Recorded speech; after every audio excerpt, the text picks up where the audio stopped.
উত্তর দিনাজপুর জেলা যুব তৃণমূল কংগ্রেসের জেলা সভাপতি হিসেবে পুনরায় দায়িত্ব পেলেন কৌশিক গুণ।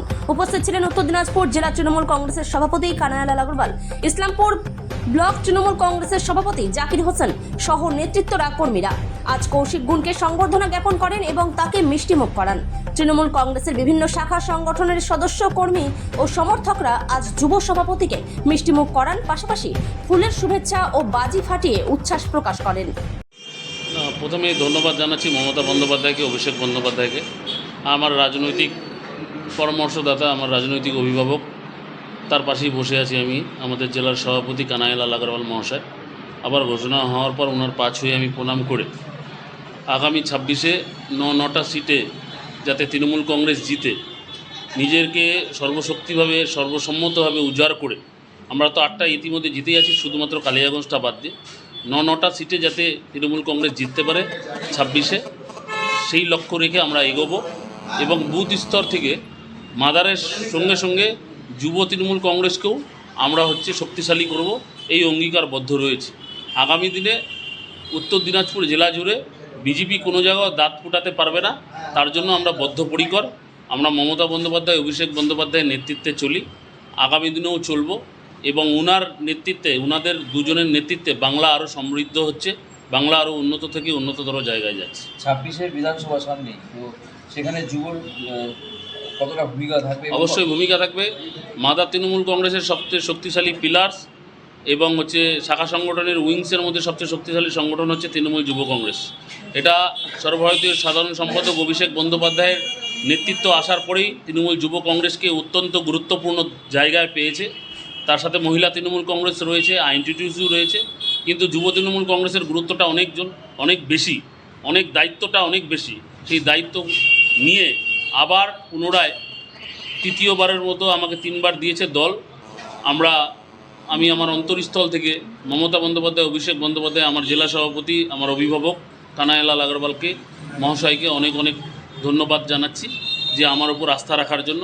আমি একনিষ্ঠভাবে কাজ করে দলের কাছে প্রমাণ করে দেব যে আগামী দিনে 9টা সিট আমরা উত্তর দিনাজপুরে তৃণমূল কংগ্রেস পাবে। সামনে তো 21শে জুলাই, 21শে জুলাইয়ের প্রস্তুতি সভা ইতিমধ্যে আমাদের জেলা সভাপতি, আমাদের রাজ্য সভাপতি সুব্রত বক্সির নির্দেশে গিয়েছিলেন, সেখান থেকে তার নির্দেশ পাথেয় করে নিয়ে এসছেন। আমাদের কিছুদিনের মধ্যেই আমাদের জেলা সভাপতি জেলা মিটিং ডাক দিয়েছে, তারপরে যুবর জেলার মিটিং ডাক দেওয়া হবে। 21শে জুলাই নিয়ে প্রস্তুতি সভা আমাদের তৈরি হচ্ছে। ইতিমধ্যে বিভিন্ন ব্লকে আমাদের দেওয়াল লেখন শুরু হয়েছে, বিভিন্ন শহরেও দেওয়াল লেখন শুরু হয়েছে। আগামী দিনে 21শে জুলাই, আমাদের 21 জুলাই মানে আমাদের আবেগ। যারা আমরা তৃণমূল কংগ্রেসটা করি তাদের কাছে 21 জুলাই মানে একটা আবেগ। এই আবেগে মমতা বন্দ্যোপাধ্যায় কী বক্তব্য রাখছেন, লক্ষ লক্ষ মানুষ, লক্ষ লক্ষ কর্মী, তৃণমূল স্তরের কর্মী, তারা যায় 21শে জুলাই ধর্মতলার জনসভায়, সেখানে মমতা বন্দ্যোপাধ্যায়ের বক্তব্য শুনতে।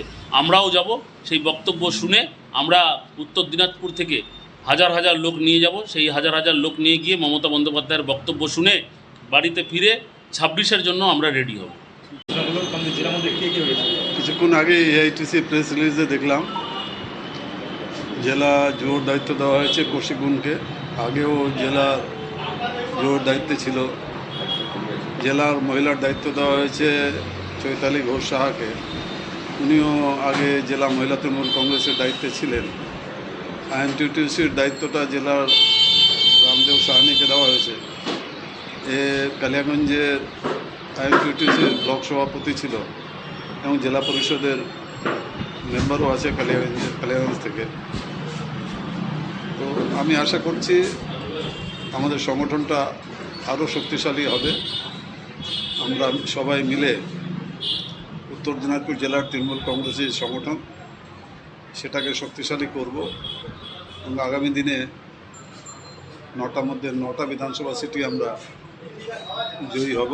আমাদের দলনেত্রী, রাজ্যের মুখ্যমন্ত্রী মাননীয় মমতা বন্দ্যোপাধ্যায় এবং সর্বোচ্চ সাধারণ সম্পাদক শ্রী অভিষেক বন্দ্যোপাধ্যায় আমাদেরকে যেই দায়িত্ব দিয়েছেন, সেই দায়িত্বটাই আমরা পালন করব। 21শে জুলাই যে ধর্মতলা যে সমাবেশ আছে, এখানে লক্ষ লক্ষ তৃণমূল কংগ্রেসের কর্মী সমর্থকরা ওখানে জড়ো হন। সেখানে আমাদের মুখ্যমন্ত্রী মাননীয় মমতা বন্দ্যোপাধ্যায়, দলনেত্রী আমাদের উনি কী বার্তা দেন, আমাদের সর্বত্র সাধারণ সম্পাদক শ্রী অভিষেক বন্দ্যোপাধ্যায় উনি কী বার্তা দেন, ওনাদের বার্তা আমরা ওখান থেকে আসার পরে সামনে 2026-এর নির্বাচনে আমরা সবাই ঝাঁপিয়ে পড়ব এবং 9টার মধ্যে 9টা বিধানসভা সিটি আমরা জয়ী করার আপ্রাণ চেষ্টা করব।